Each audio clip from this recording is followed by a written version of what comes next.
This video is to show you the setup I use for the Coulomb's law demonstration. I've provided you with a handout with detailed instructions on how to build this little guy. This is just a vernier force sensor enclosed in a kind of boxed in by Legos. I bought this set of Legos at the Lego store specifically for this purpose. But any old bunch of Legos you have laying around probably will do. On the end of this, this version of the vernier force sensor, there's a screw to which I have glued with super glue a neodymium magnet. I've put a little spacer here. This is a piece of cork just to keep the magnet. Sometimes the magnets snap together and it gets really hard and annoying to get them apart. So I put that little piece of cork there as a spacer to make it easier to pull them back apart when they do touch. And then I've got another Lego piece over here that has a magnet super glued in place, and I can change systematically the distance of the magnet just by moving this block here away from the force sensor, and I can use my vernier setup to monitor the force as a function of distance. So this is currently in the attract. You can see they snap together pretty good. These magnets are awfully strong. By the way, safety wise, you do have to be careful, especially if you live in a household with small children, not to let them play with these. They can be quite dangerous if a child swallows them. So if you share any of your home or your classroom space with young children, you may want to refrain or be super careful about how you handle this. So when you hook this up to the vernier equipment, vernier has this weird thing where if you're pulling on the force sensor, it's positive, but we want this is the attractive case, we want this to be negative. That's the force convention that we use in physics, which is why I don't really understand why they have it set up this way. So anyway, all you have to do is go into sensor and go to reverse. I'm going to reverse that out.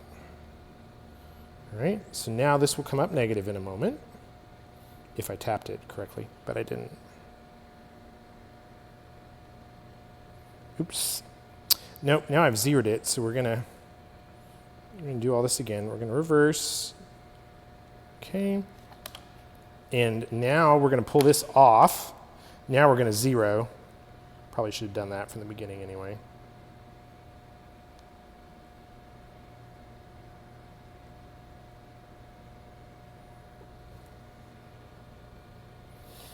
That's why you always have to be careful with technology. It never quite works when you need it to. I pull the stylus out here. I'm also doing this one-handed, so you gotta give me credit for that. Come on, flip around. All right, sensors, 0. Okay, now it's zeroed. Now let's see here. All right, that's attractive and it's negative over here, so now we're in business. So I'm to do the demo, I'm gonna fix that down. I find that it's easier to start the demo with the magnets as close together as possible and go from there. So I've got a force now of negative 3.916 newtons, varying a little bit. We're gonna do this under the events with entry setup so that we can, data collection, that's what we want. We're going to do this under events with entry. And, if you want, you can set this up fancy and say the distance and all that. We don't need that for this purpose, but after all, it's just an analogy. So we're going to collect our data here. I've pre-measured this distance. This initial distance is 5 millimeters. So I'm going to keep this distance here and record that as 5 millimeters. Come on. All right, so that's our first data point. I always make the students predict ahead of time if this is linear. And initially, they're all convinced they're right. I've spaced these little divots. They're called studs in Legos. They're all 8 millimeters apart. So each time you move this, the distance just increases 8 millimeters. It's another reason this works out really well. So now I'm going to keep this, and I know that it is 5 plus 8, so 13 millimeters in distance. right? And at this point, everyone who said linear is like, yeah, I got it right. They apparently missed that day in geometry. But anyway, so I moved this back another 8 millimeters. So now we're at 21.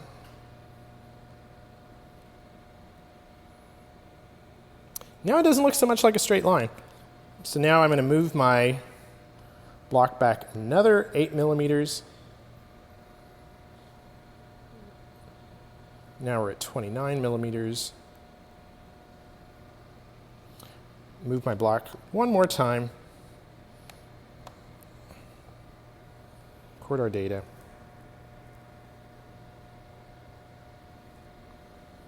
And now we're at 37. All right. And there's the data that you need to address the Coulomb's law demo activity. We can go ahead and do the, I have this set up so that my attractive case magnet is on one side of this block and my repulsive case is on the other. You can set up different blocks if you want, it really doesn't matter. But I'm going to go ahead and do the repulsive real fast. You would think after you've done the attractive, the repulsive would be really simple. Hold on a moment. Not coordinated enough to do that. Okay, so you would think this would be really easy, but it's not. So I'm going to stop this data collection. I'm going to start a new one. I'm going to append, and then we can see all the data at once. So I'm going to keep this one. Again, the first distance is 5 millimeters, and the students are always surprised that it's way up here. They're like, why isn't it down there? And it's like, well, maybe we've changed between attractive and repulsive, and they start to believe me that there's a difference here. So this is the 5. 5 plus 8 is 13. I've actually done studies on this. The students make all kinds of crazy predictions. So it's really necessary to go through the data with them. This is 21.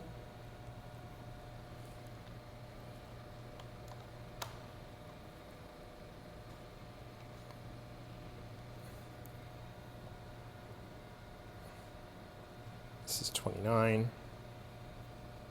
Usually by this point they're like, oh, so when it gets a long way away, it goes to 0? Yep, that's the idea. All right, so there we go. That's our data. This down here is our attractive case. This up here is our repulsive case. And that's enough data for you now to complete the entire Coulomb's law activity.